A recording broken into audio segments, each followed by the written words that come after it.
det forsvarlig å bygge ut verdens nordligste oljefelt? Hvis man når 2,6, så jo det katastrofale konsekvenser både for hav, klimaflyktninger. Tror du vi kommer til å nå 1,5-gradersmålet? Sånn personlig, tror du vi kommer til å nå det?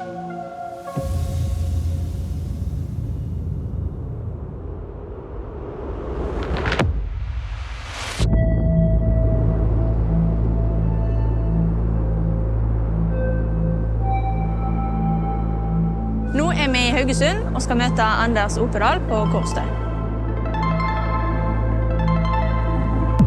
Nå har vi på en måte besøkt en del mennesker og fått masse forskjellige inntrykk.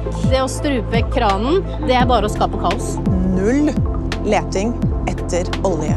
Det har vært veldig interessant å se på en måte disse forskjellige perspektivene, for alle er jo smarte, og alle ser på de samme tallene, men det jeg sitter igjen med at alle synes det er komplisert, og ingen er sånn kjempeoptimistiske per i dag, sånn som det går nå. Det går for tregt. Alle har sagt det går for tregt. Utenom Rysta, tror jeg. Det kommer jeg til å ta med meg i samtalen med Opedal. Hvis alle synes det går for tregt, er dere egentlig aggressive nok med tanke på investeringer? Jeg mener jo at man skal slutte å lete etter olje, fordi vi sitter på så store reserver. Wisting-feltet blir verdens nordligste oljeplattform. Miljødirektoratet har slakta utbyggingsplanen til Wisting-feltet. Så jeg håper at Equinor kan komme med en sluttdato på sin oljeproduksjon for at deres fornybarsatsing skal virke realistisk eller troverdig. Jeg håper jo at det grønne skiftet er med på å skape mer arbeidsplasser, sånn som noen har ment, og at de ikke minst får med å omskulere arbeiderne. Da gleder jeg meg litt til å spørre han Opedal om.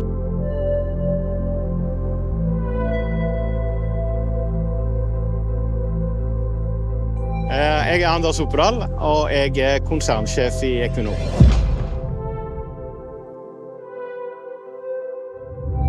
Når jeg vokste opp, så var ikke klimakrisen nødvendigvis det vi lærte mye om på skolen. Jeg tror de unge kommer inn i industrien med helt andre kunnskaper og erfaringer om klimakrisen enn jeg gjorde, for eksempel.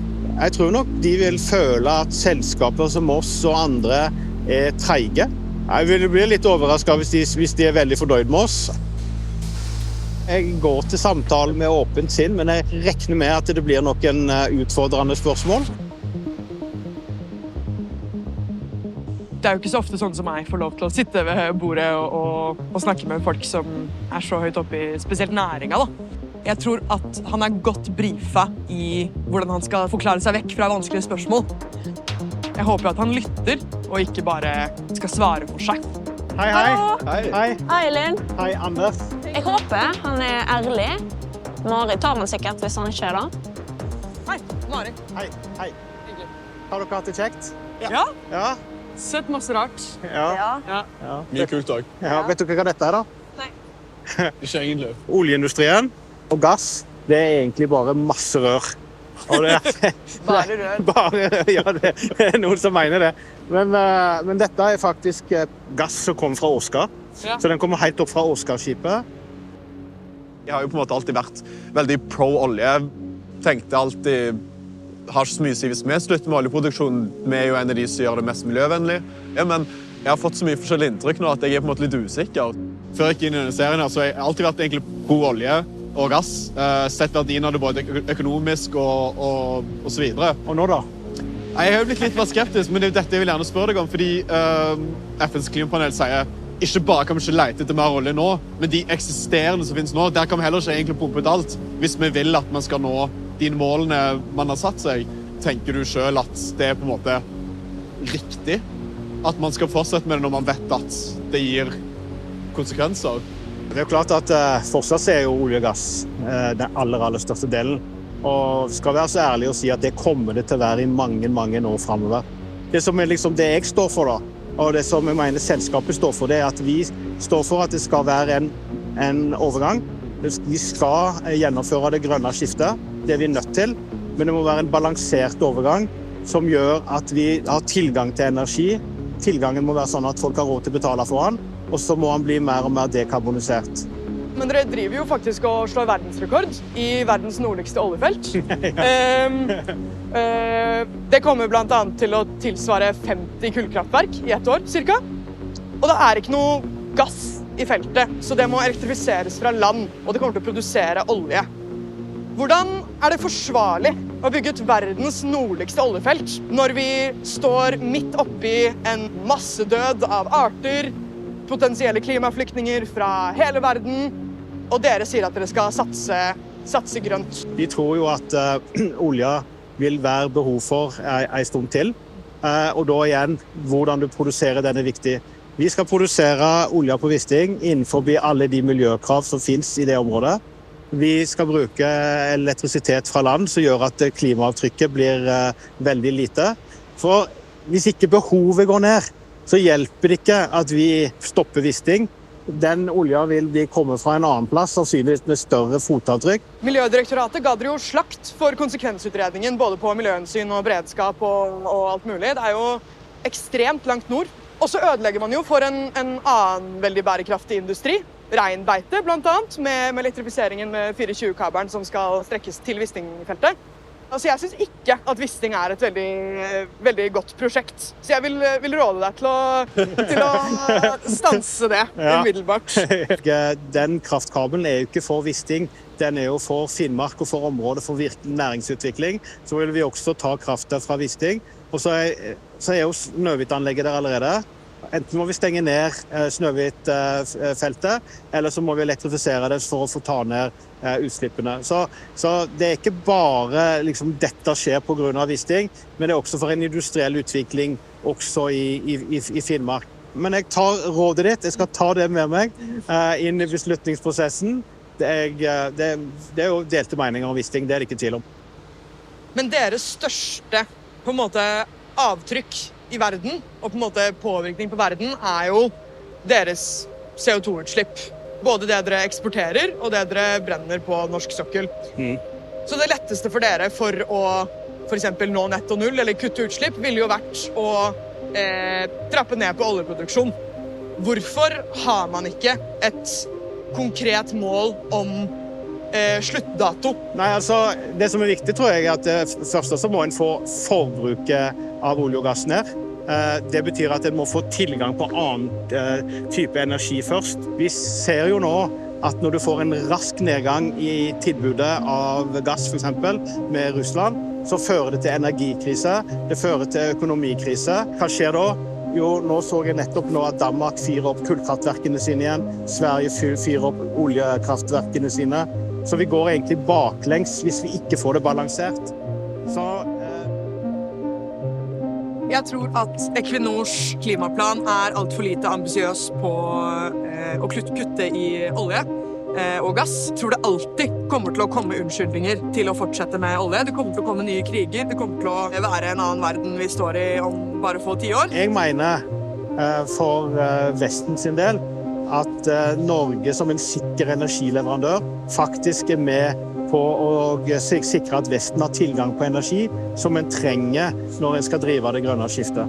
Om man ikke kan kutte nå, hvor det så risikabelt å drive med petroleum, hvor man ser at det noe som krigføres over, så tror jeg det aldri kommer til å skje.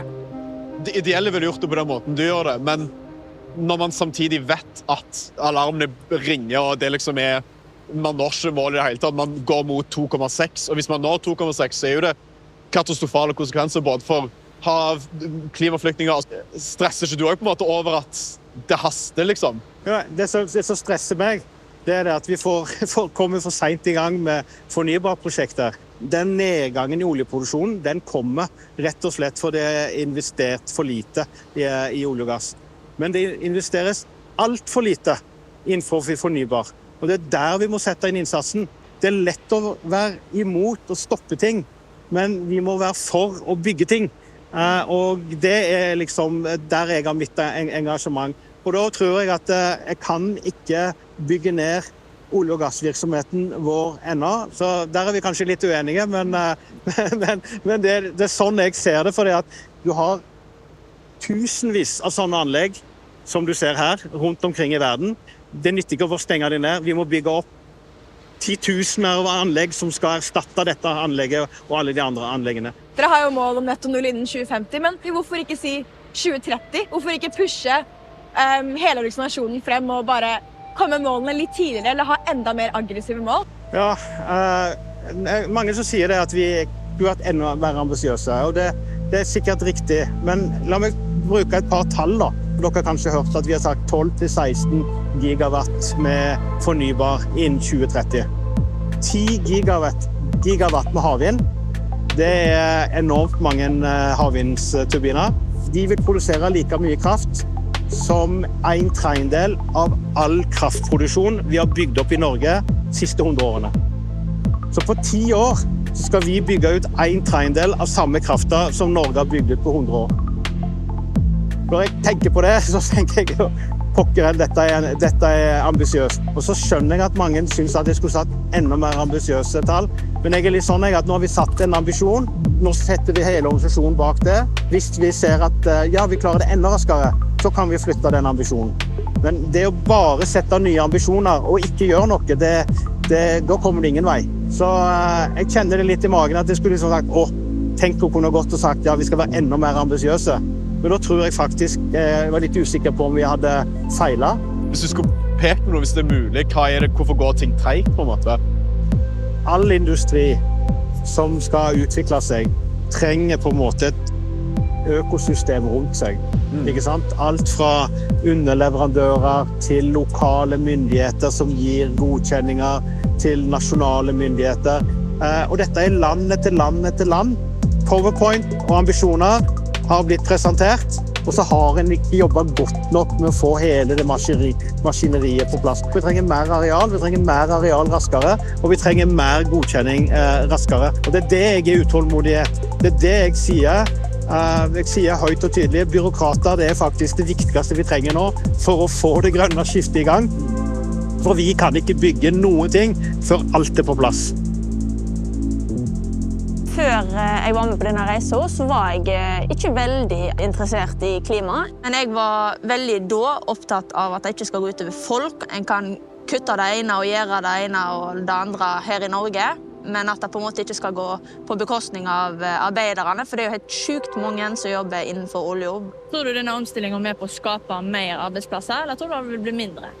Du jobber på en rigg, ikke sant? Ja. Det som olje- og gassindustrien har gjort, det er å skape en enorm leverandørindustri. Så i tillegg til det, de arbeidsplassene som går med å produsere olje og gass, og sånn som her, ja, det er jo så mye rundt. Det er så mye rundt. Ja. Ikke sant? Hele clouet med det grønne skiftet, det er jo også å klare å skape ny teknologi, og skape mange arbeidsplasser rundt.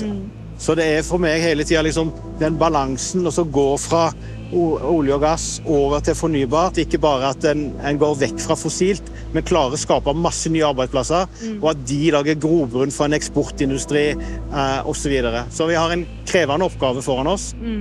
Han brukte veldig mye balanse når han snakket. Altså, vi skal få til dette skiftet, men vi er nødt til å ha en viss balanse, for vi er nødt til å på en måte få med folka, få med markedet. Det som jeg satt igjen med litt etter vi snakket med han Christian Lie Hansen forbi Fornebu, var at det er litt synd at det på en måte alt skal være styrt av markedet.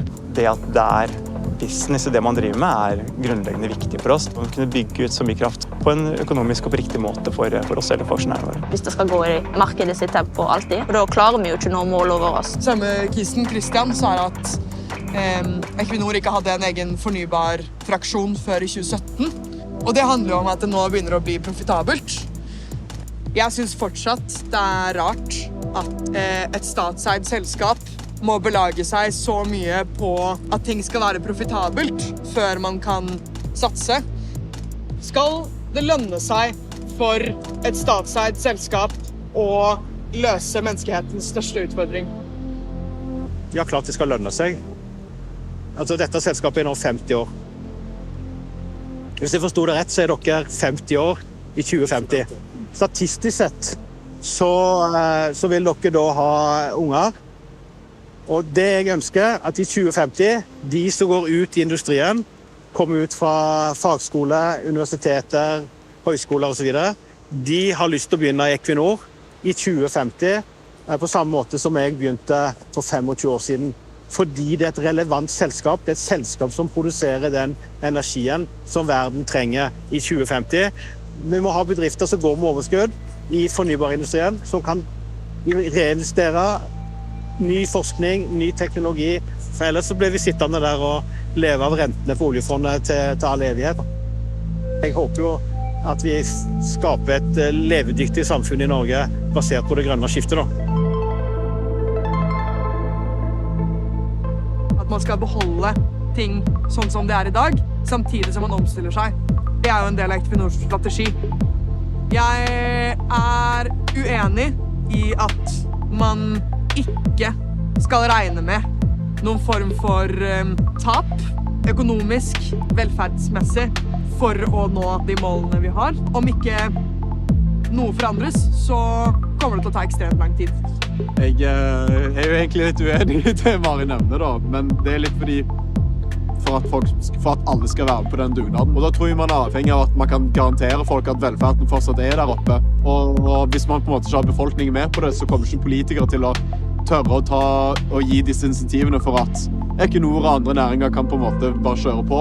Ja, men jeg litt enig også. Jeg tror det vanskelig å få folk med på det grønne skiftet hvis man plutselig ikke skal kunne varme opp huset sitt til like mange grader som man vant til om vinteren. For jeg tror ikke løsningen å be alle om å gå ned i levestandard. Jeg tror ikke det handler om at man skal ta det valget, da. Jeg tror det handler om at det skjer av seg selv, fordi man ikke har tilgang på så mye, rett og slett. Jeg tror at man ikke innser at et samfunn med renere luft, med mer bærekraftige arbeidsplasser, med sunnere mat, med mindre materialisme og forbruk, også et samfunn hvor folk har det bedre. Men hva det viktigste dere har lært da? Hva det som sitter igjen på en måte i forhold til de dialogene og diskusjonene dere har hatt? Jeg føler sånn kompleksiteten av spørsmål og overgangen noe som har vært sånn gjennomgående i hele serien. For det sånn utrolig mange biter som må liksom fungere sammen, og så det med investeringer, som du sier. Tillit, altså innad i land og hele verden, liksom. Samarbeid. Det har vært liksom disse ordene som hele tiden har gått igjen, da. Hva kan dere gjøre? Vi må være flinkere, vi må vite hvem vi stemmer på, hva vi krever, hvem vi handler av. Ja. Jeg tenker å stemme på noen som villig til å gi ordentlige retningslinjer til oljenæringen. Og jeg tror ikke nødvendigvis at det handler om subsidier, men kanskje å gjøre ting dyrere for å styre dere på rett vei. Det litt skummelt hvor skjørt det med energi og fremtiden. Det å ikke gjøre ting for fort, men ikke gjøre ting for sakte, og få til en liksom bra vei forover. Vi trenger veldig, veldig mange ting. Vi trenger samarbeid på tvers av land. Vi kommer ikke til å nå målene våre. Vi kommer ikke til å komme fremover og bruke mer fornybart og fortsatt dekke behovet. Så akkurat nå så står det dårlig til med den største testen. Tror du vi kommer til å nå 1,5-gradersmålet? Sånn personlig, tror du vi kommer til å nå det? For hvert år så blir det vanskeligere og vanskeligere. For grunn av at vi bygger ikke raskt nok ut fornybar til å erstatte fossilt, ikke sant? Men jeg har liksom sagt sånn at pokker hell, du kan ikke gi opp for det, at det blir vanskeligere. Da må du se på hva vi kan gjøre mer. Jeg håper vi kan finne flere løsninger. Være med på alle fronter, heie på alle som vil inn og skape noe nytt og være med på det grønne skiftet. Du merker at han brydde seg, det virker sånn er opptatt av at selskapet også skal på en måte bry seg og gå den retningen, men at man på en måte litt realistiske med det da. Det eneste jeg sitter igjen med nå liksom at vi gjerne skulle ha begynt litt tidligere. At det litt synd egentlig at man på en måte har satt seg selv litt i dette hjørnet hvor uansett hva vi gjør nå, man kan gjøre ting fort og sånt, men man liksom litt litt fucked uansett. Jeg tror på en måte olje, det kommer til å ha en veldig viktig rolle i fremtiden for Norge sin del, men jeg langt mye mer skeptisk enn det jeg var før. Mye mer skeptisk til mer oljeleting da. Jeg har fremdeles tro på olje i mange år. Det jeg har lært jo hvor kompleks og hvor vanskelig egentlig hele temaet Jeg har lært sjukt mye om fornybar energi og hvordan egentlig klimakrisen kan påvirke oss. Denne reisen har jo gjort at jeg har fått mer kunnskap, vet litt mer hva det går i, ikke minst løsninger, og egentlig vært en veldig gøy og morsom reise. Så har jeg fått mer respekt og forståelse for klimaaktivister som rundt og aksjonerer og kjemper for mål om de ønsker å oppnå. Og de jo veldig flinke på å sparke bedrifter og folk litt bak. De vil jo bare at det skal bli en fin plass å leve for alle, både natur og folk. Jeg tror ikke jeg har blitt mer optimistisk til fremtiden. Men jeg tror jeg har kanskje blitt mer optimistisk på samarbeid med industrien. Jeg synes ikke at reisen har vært betryggende. Det har vært lærerikt, og det har gitt noen spor av håp.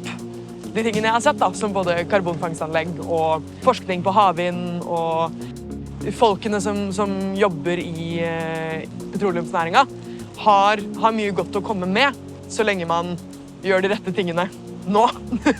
Jeg er ikke mer positiv til petroleumsindustrien, det er jeg ikke. Men jeg er blitt veldig glad i petroleumsarbeiderne. Jeg har nok heller ikke blitt så mye mer positiv, men det var kanskje fordi jeg startet ganske positiv også. Det jeg har blitt veldig positivt overrasket over, er jo størrelsen for det første på mange av de teknologiene og sånn potensialet i mange av de tingene jeg har blitt eksponert til, som jeg ikke visste at eksisterte engang, ikke sant? Som jeg håper kan være med å bidra til å hjelpe til på en stor skala, da. Du føler deg bedre av å kunne mer om tiden vi lever i, og kunne mer om fremtiden, og kunne være med diskusjoner. Når det snakkes om dette med energi, og kunne mer om de ulike formene, og hvordan fremtiden skal bli, og hvordan vi må løse det, og ja, hvordan alt henger sammen. Jeg visste ikke helt hva som var rett og galt, og nå føler jeg i hvert fall at jeg dannet meg mer min formening om det, og ikke bare en formening noen har sagt til meg, på en måte, som jeg tror er, ja, kunnskap er makt, da.